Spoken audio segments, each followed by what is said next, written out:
So I'm like, are you sure? I was like, this is why I didn't want to stay at your sister's house, is because her neighbor downstairs was complaining, and then you know how your sister is. Like, she started acting funny with me. So I don't want us to be a burden. She's like, girl, it's only for one more night because you said you leaving the next night or whatever. And she's like, but if you want to come tonight, you can.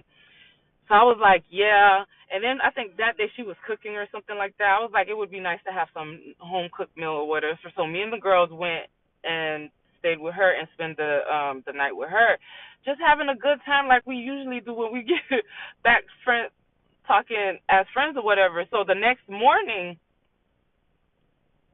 the shelter ends up calling me saying that if I can come there today, they can do all the process that day. I just need the birth certificates, socials. I just need all that. I'm gonna have to take a drug test, all that stuff. So I was so excited because I'm like, good. Now I gotta go back to Fort Myers because around this time my car is starting to act up now too. So I'm like, this is this worked out. Like, thank you, God, thank you, because this worked out because I really didn't want to go back to Fort Myers. So we get there, we're checking in, and I'm telling them, I got two more kids coming, but I'm waiting for them to finish the school year, so that way they don't have to, have to change right when the school year is about to end. Yeah. So at this time, like, we get in there, and it's like a big dorm. That's not the way I can explain. It's like a big dorm. They assign you a caseworker. You take the drug test. And mind you, the last time I had, you know, ZA, I guess that's what they call it now. The last time I did that was all the way in November. So I'm not a smoker like that. So by the time March or April came, like, I was good because I don't smoke. So I know it was already out of my system.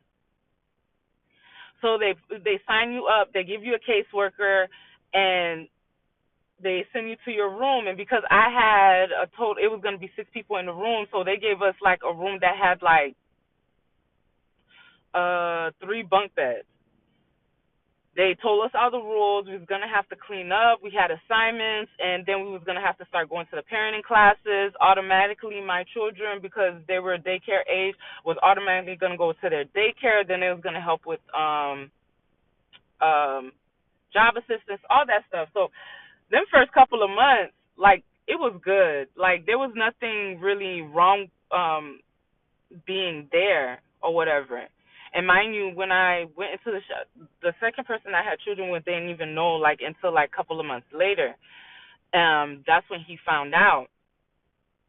So I remember um asking him when he found out that I was in the shelter. I remember because at this point, like, we're not messing around anymore. Like, like, we're not messing around anymore. It's just really strictly about the children, because what pissed me off was, and then, like I said, that was my karma too for his outside kids, like how I used to be.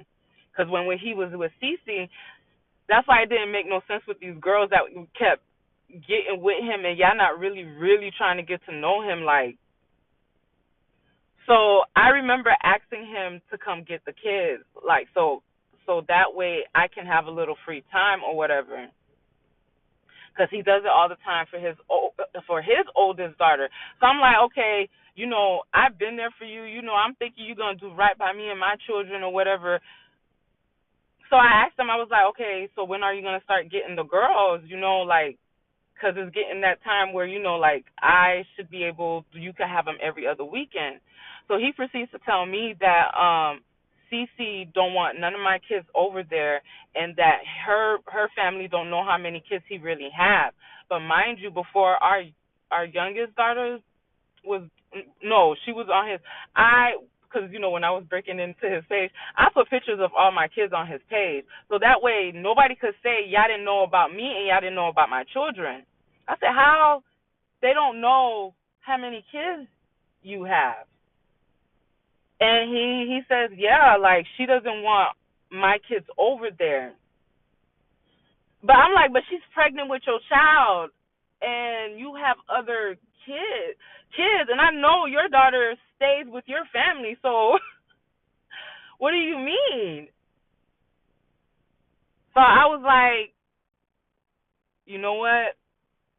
Okay, and I left it at that, and I stopped talking to him because of that. Because I'm like, okay,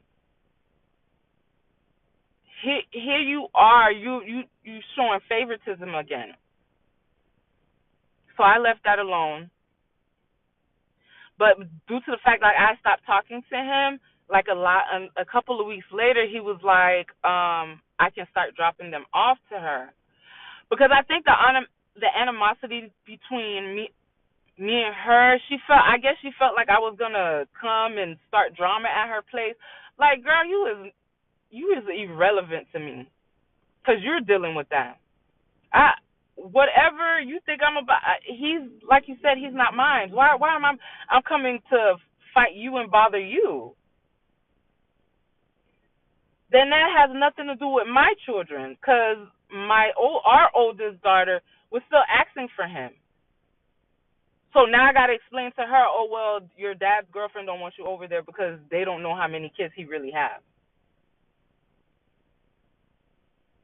Like, that's what I'm saying. These girls did not. It didn't make no sense to me.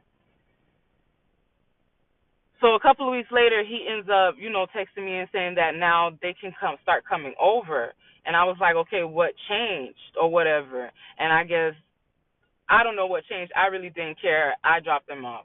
Now my car really starting to act up. So the day I drop them off, the second time, my car completely goes out. So I have to call Gillen to come pick me up so she can help me come pick up my kid. The girl is from, being with her dad. So you can imagine I'm in a shelter. I mean, the shelter is not that bad. The food was not all that good. Sometimes it hit, sometimes it didn't. It was just like, and then when they would do the little inspections of the rooms, it wouldn't be all the time, but it would be like at least once or twice a week. They would always check if you have food in your room, all this other stuff. And mind you, when we were eating, we would eat in my car, but now my car is not even working. So the weekend that Jolene comes, they drop off my son because now we're in Maine. Like, I'm speeding past this part, um, you know.